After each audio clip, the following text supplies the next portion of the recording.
Judith Skillman is all over the map, frankly. I mean, and I mean that in only the highest sense, because she's a poet, a writer, a grandmother, a mother, a parent of three grown children. She's an amateur violinist. She graduated from the University of Maryland with a master's, and she's taught at several universities. I seem to spot her work now. I have a vacuum that draws her work to me. And as I was on a bus from Massachusetts to New York the other day, I reread the 26 poems in JAMA, and I was trying to pick out my favorites, and I voted for the top 10, and we compared notes, and I think we mostly agree on them.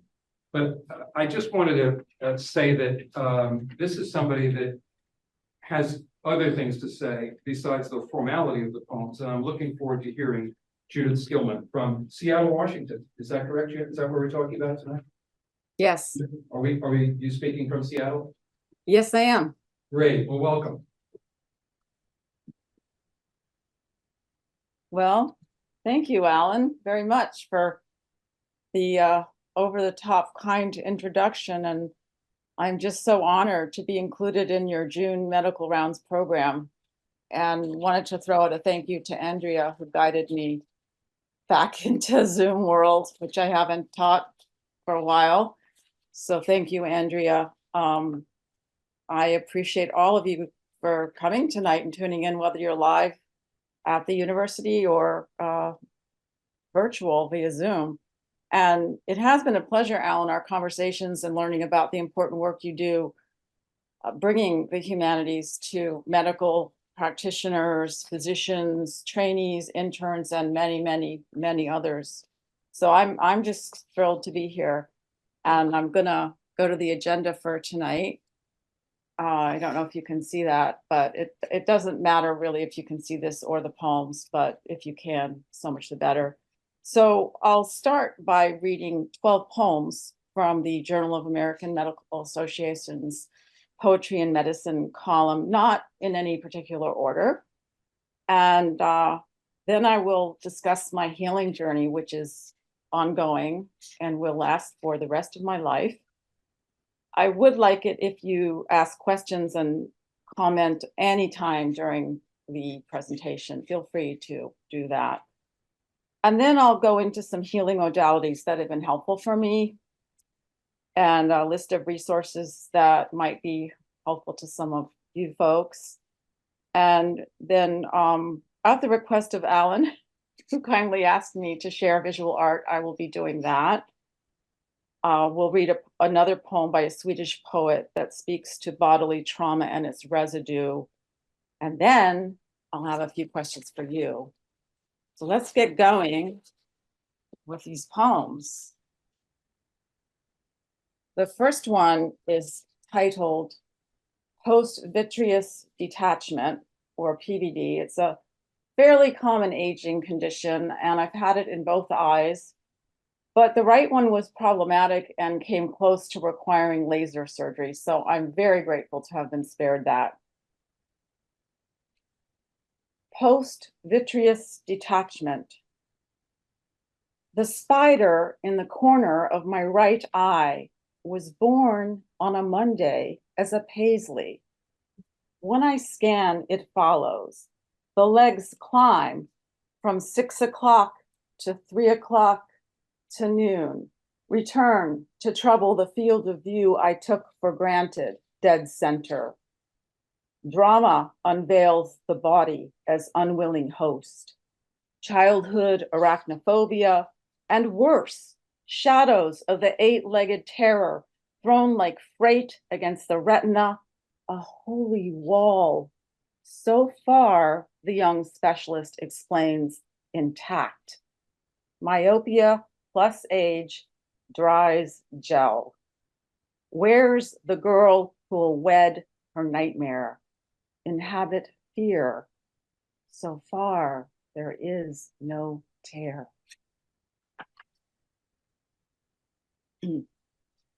There are some diagnoses, I guess I should say plural, diagnoses that just beg for a poem, and this was one of them. Spasmodic torticollis.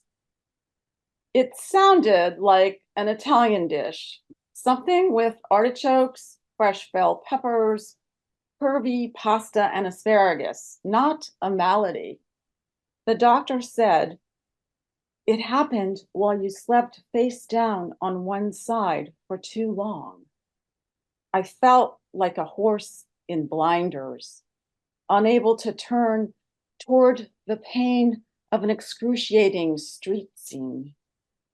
When I tried to glance over my shoulder at the younger self who watched me from shadow, I held the rigid posture of a schoolmarm who would not listen to a tattletale, no matter what the story. It was as if a stiff, uncompromising widow had replaced me. Where was the hapless, disorderly sleep of that younger woman who had, with her easy manners and the breath of her sexiness, for too many years eluded me?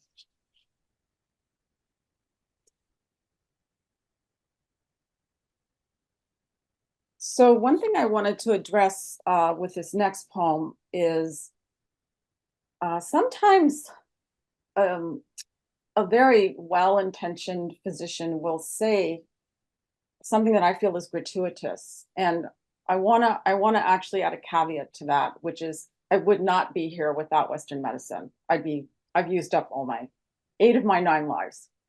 And so without you folks, I would definitely not be here. So I say this with all due respect.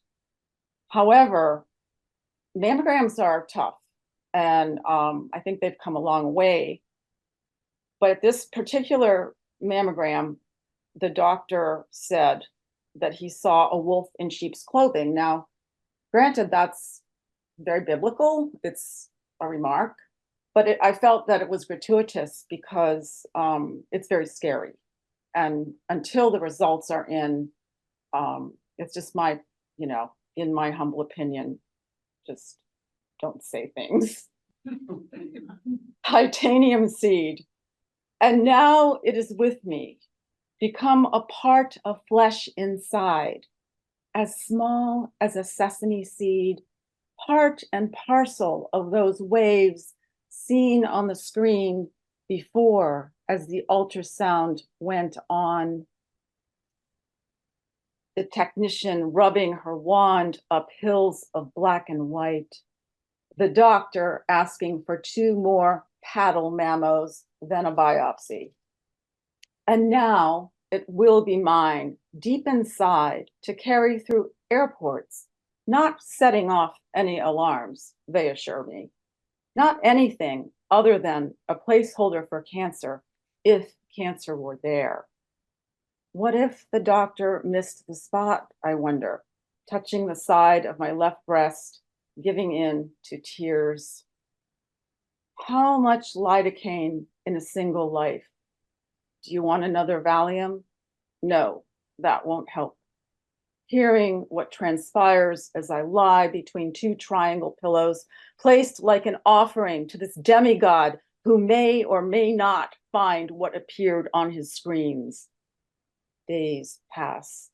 A sentence is pronounced. Benign. Don't come back. And now the sky blues, deciduous trees yellow. Beyond panes of sliding glass, the future solidifies its tenuous germ of permanence. I had forgotten to move forward on my PowerPoint. There we go. So yes, the opioid crisis has come about, again, in my humble opinion, because many people suffer from chronic pain and have no resources other than pharmaceuticals. And I hope we can talk more about this a little later. Low dose opioid hyperalgesia. They gave me pills for pain, and I took them for my memories, knowing this taking carried warnings of dependence. I became the drug of sleep slowly, hypnos a mask to cover amnesia. Afraid to wake too much, I watched birds slip from trees, heard wind and water narrow the spaces. Between proverbs, the sun came and went. At times, the moon sprouted an eye in the backyard, sinister, unyielding, veiled by wisps of cloud. They gave, and I took, for 20 years, what turned me into this churl who lives close to the ground. Instead of fresh blood, my veins fill with grubs and maggots. Those I recognize as kin to twin states of jealousy and servitude. The little power I wield comes from restraint. My drums grown hollow as a chimney the woodpecker hammers in spring. Okay. So I have tinnitus, and I've had it since I was very young. So one of the most beneficial, probably the most beneficial thing I've found is white noise, which is very abundant now. We have a lot of air purifiers and whatnot since the pandemic and even before. Tinnitus. All night, the woman floats in her twin bed, hearing the wind whoosh, the rain slap and beat against shutters. She has given everything to find this white river where she can stand and see the glacier move its snout along a ridge, nosing the ground as it uproots trees and sends rocks to their death. But rocks can't die, she thinks, as wind and rain pour ceaselessly through her. She supposes the past, like matter, can be neither created nor destroyed. And as she sleeps, she rummages through shells on a beach, touching feathers that murmur like birds looking for her lost ring. In her dream, she hears the common crow chase a red-tailed hawk into a corner of the sky. Beside her bed, the ocean courses, beside her bed, the ocean roars its single name, coursing from the sound conditioner. A light rain thrums. Wind choruses its white noise, wakening vibrations deep within her cochlea. She hears her mother's fine china shiver from a shelf and break.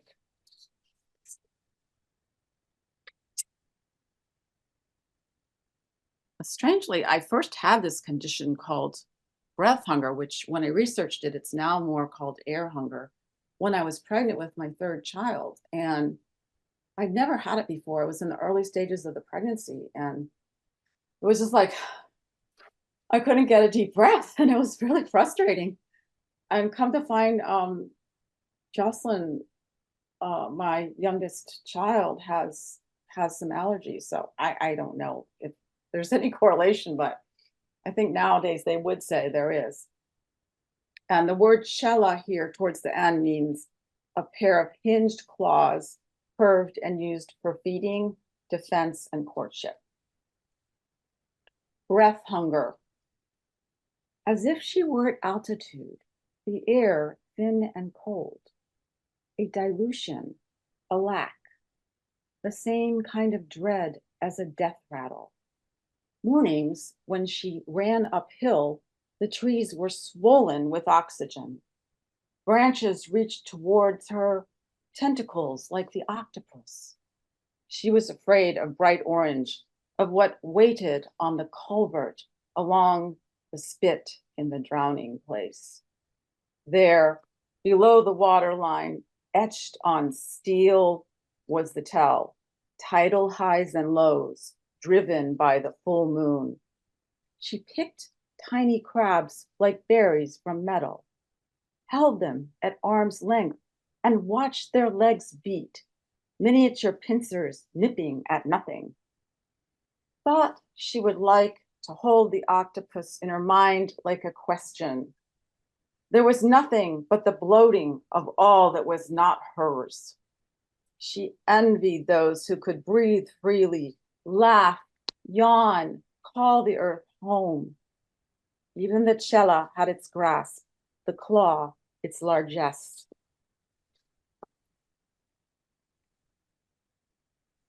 Well, I'm pretty much over halfway through. If you have any questions, feel free to throw them out. Not, I'll just continue. You know, I think that we were talking the other day about if you go to a concert, you know, everybody applauds after every song. And sometimes the singers talk a little bit about the song before, but I just felt like applauding after every poem so far. First of all, I had a vitreous tear, except I didn't realize I had it exactly like you had. I thought I had the mother of all floaters, and I didn't know what it was. It happened on a Monday, just like yours. I assumed it was a conjunctivitis because that's the most common condition. When it didn't go away in 3 days, I went to the ophthalmologist, the regular one, who literally looked in my eye in a dilated fundoscopic exam and backed away and said, "I'm not touching you. You're going to Alice, the retina specialist in town." And what you experienced, I'm sure, from then on, but there was the punchline of this was I didn't know much about posterior vitreous tears. And I looked it up, and there was an article in one of the ophthalmology journals, and it was from a Taiwanese author who reported, and I quote, 18 consecutive cases of acute psychosis secondary to vitreous tear. And I was going crazy at the time looking at this. I had more of an elephant than you had. You had a spike. But I thought this was going to be forever. And the worst happened when I would ask people who I heard who had vitreous tears, what do I do? They said, you'll get used to it. You don't want to hear, you'll get used to it, but that's eventually what I had to happen. And it wasn't a past president of the American College of Ophthalmology who wrote about his own vitreous tear that got me over my concerns. So in any event, thank you for that poem among the others.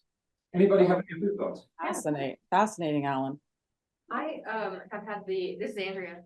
I had the benefit of seeing your slides before now. So I know that your visual art is full of water and trees, and I can see in your poems so far a lot of animals and also connections to nature. And I just wondered if you would tell us a little bit about that connection in your various forms of art.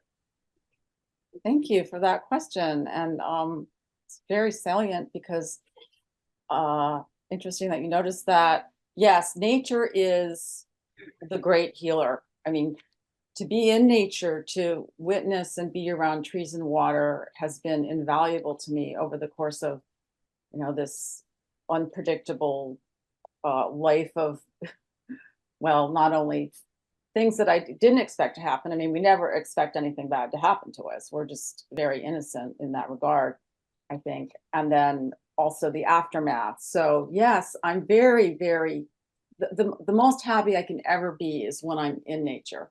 And that doesn't mean, however, that I'm a Girl Scout. Like, I camped for a while with my husband and family. And then at some point I was like, Uncle, no more, no can sleep on ground. And so I do miss, because of my 2-level lumbar fusion and other things, that I can't hike the Pacific Northwest anymore, which was just phenomenal. So yeah, absolutely, Andrea, you got it. I mean, that's it, to be in the quiet presence of nature, which, and I won't go on much longer, but unfortunately a lot of it's being paved. Thanks for that question. Did anybody else have anything to say? I just wanted to piggyback on that, Andrea. I was just talking to some students and residents, and they were asking us older physicians to give them advice. Mm-hmm. And my advice was exactly what you talked about, where nature is healing, to do many vacations. I mean, I just like to go on the river walk and sit and watch the river. You know, the ice cream cone and consider that a mini vacation, but it's something about the water. Some people like mountains, but the nature is just so awesome, and I do believe it's healing. Oh yes, I'm so glad you said that. I mean, yes, to be by a river and watch it flow. I mean, that's just puts us right. It puts us right in the present with phenomenon and the fact that we're maybe, as I'm reading some cosmology lately, the only place that has it is a little scary, but we have it. Thank you for that. Oh my goodness. Yes. Well, I will move on to another biopsy experience, which was in fact earlier before the one that I read, but again, these are not in chronological order.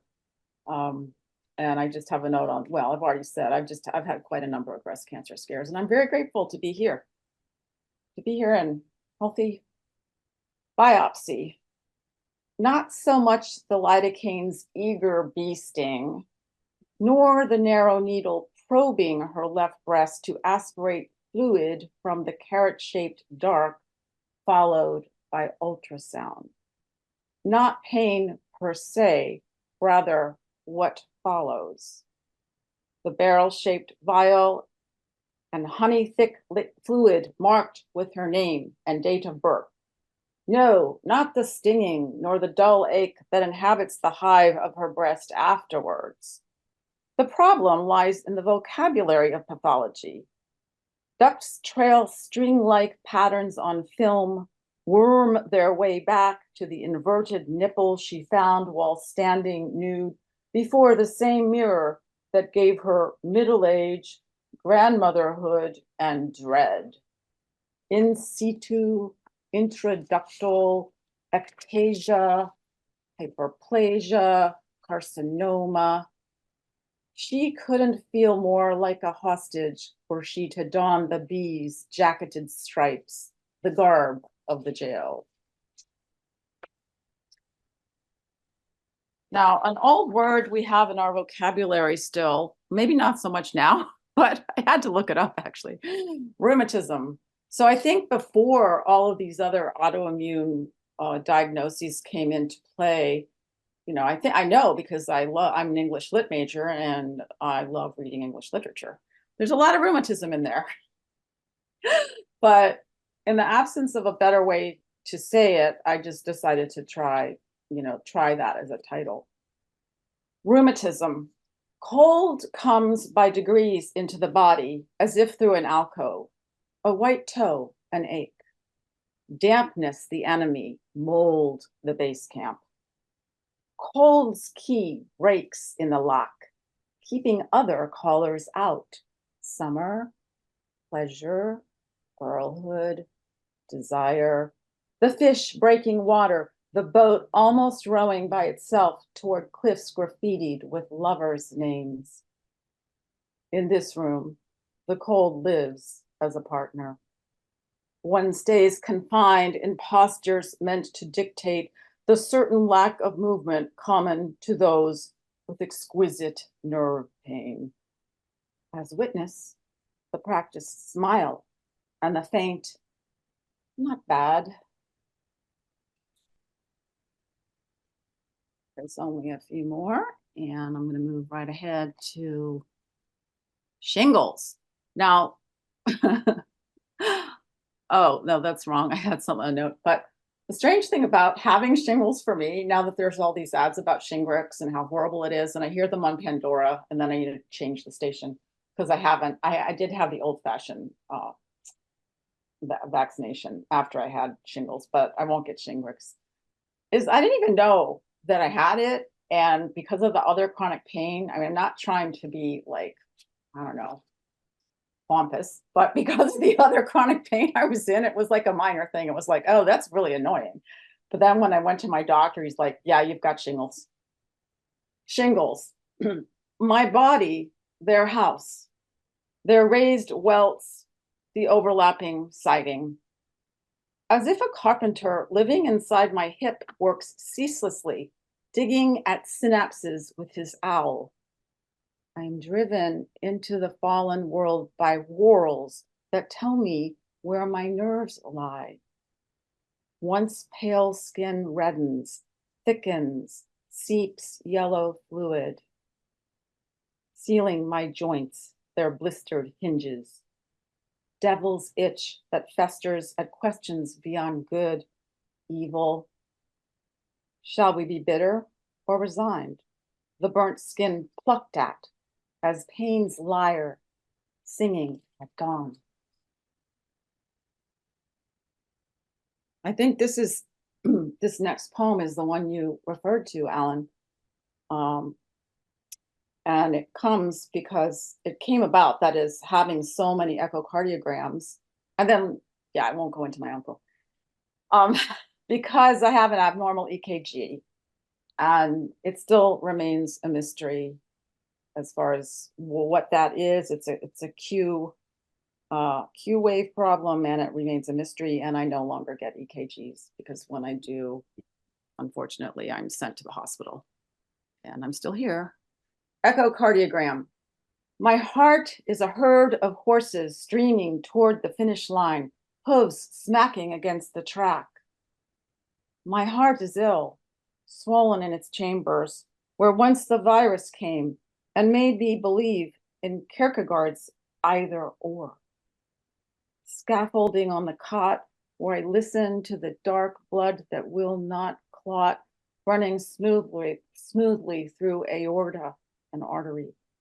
My pulse runs amok, 100 beats per minute, the shy technician says, as he replaces that part of the cot that let my left breast drop, apologizes for what he will do next, locate my heart between slots of rib. Smooth as jelly, the minutes pass. I listen to these horses, grown more fantastic with each jolt of the whip from the small jockey who has lost so much weight, only denial will keep her here.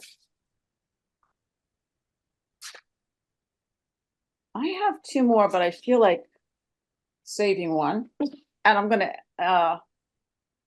that's interesting. Okay, let's just see what happened with our slideshow. Oh, goody, I only have one more because the MRI appeared twice. I felt like that was too much. All right. Probably.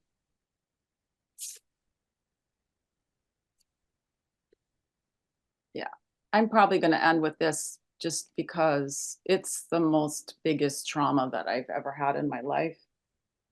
And I, again, spend my time when I have time for healing, which is now really important. I spend my time debunking old stories. Closed head injury. I don't remember what happened before, except I dreamt as I lay on my back on the asphalt, I was still shopping for a raincoat for my husband. Before that, the old Dodge wouldn't start. I'd taken to walking, carrying my 2-year-old boy past a donut shop. I recall several policemen in uniform seated there in a garish light. Time jumped. It was troubling to hear that woman screaming the name of her son. The doctors say I was lucky. The accident, a hit and run. More than likely, nothing that precedes the 5 minutes before an ambulance siren can ever be erased from the brain's gray matter, its cache and sieve. And I, almost happy, as at the finale of an oratory, listening to wind-fed rapids rushing down rock faces, foam frothing, a thick icing swollen from concussion.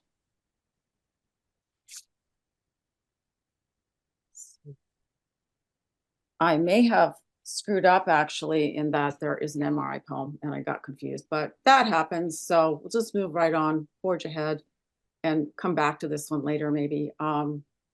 Yeah, so any questions on those? I'm gonna move into the next phase of the agenda. We got 3 questions. That last poem was a knockout. Thank you. Just, that actually, when I was reading them and going over and over, I think at one time that was my number one I voted for that one, number one, but I appreciate you doing it. I would love to hear you talk about the MRI. And also, as you came closer to the microphone, we heard you a little bit better, so you can stay right there. Okay, so am I, Yeah. am I Yeah. audible, You like, used your normal poetry reading stance, you were a little further away from things. So this oh, okay, I was standing. Oh dear. Okay, I should have checked that out. Yeah, so this is better. Okay, I'll remain here. Poetry reading. All right, no, that's good. Okay, great. Want to try the MRI? Fans favorite? You want me to, okay, let's go with MRI. Yeah, okay, the MRI. You take off your jewels and your watch, lie down head first, prepare to enter the cavern. A nurse, kind and young, arranges you with a pillow and warm blanket. She asks, "Are you comfortable?" If only she understood how fretful you've been, claustrophobia growing its cluster of symptoms each day before this day, and now distress, sweat, vertigo.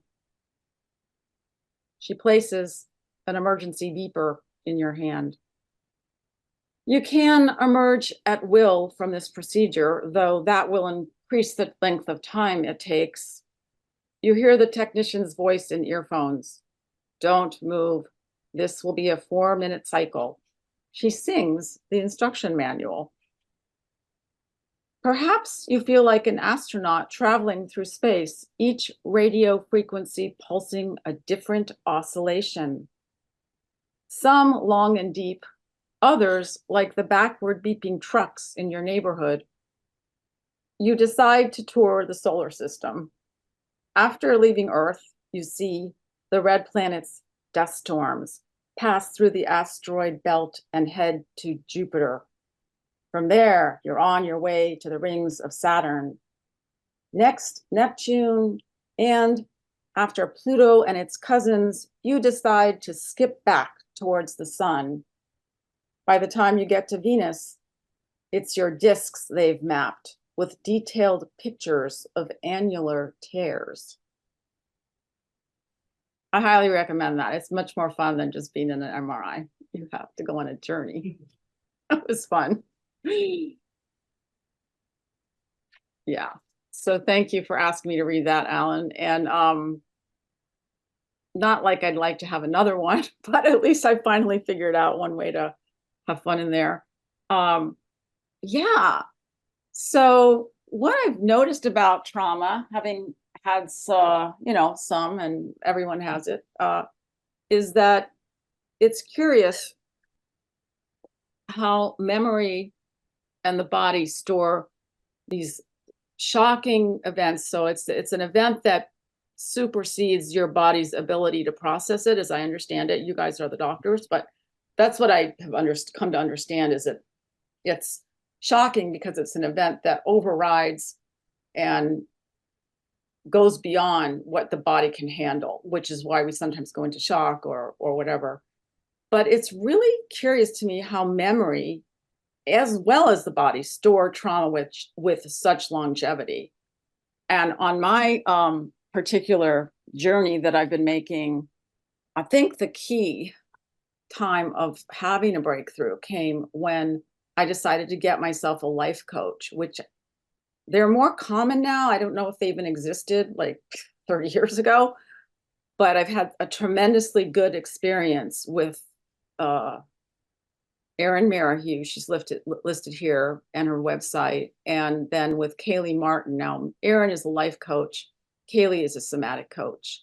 And somatic, which is what I'm working with now, is apparently very important when you've been subjected to, or whatever, you can say you're a victim, but it happens on planet Earth. People get hurt. And what happened to me was, and still is, my nervous system got extremely dysregulated. And I wasn't aware of that at all. I just thought it was normal.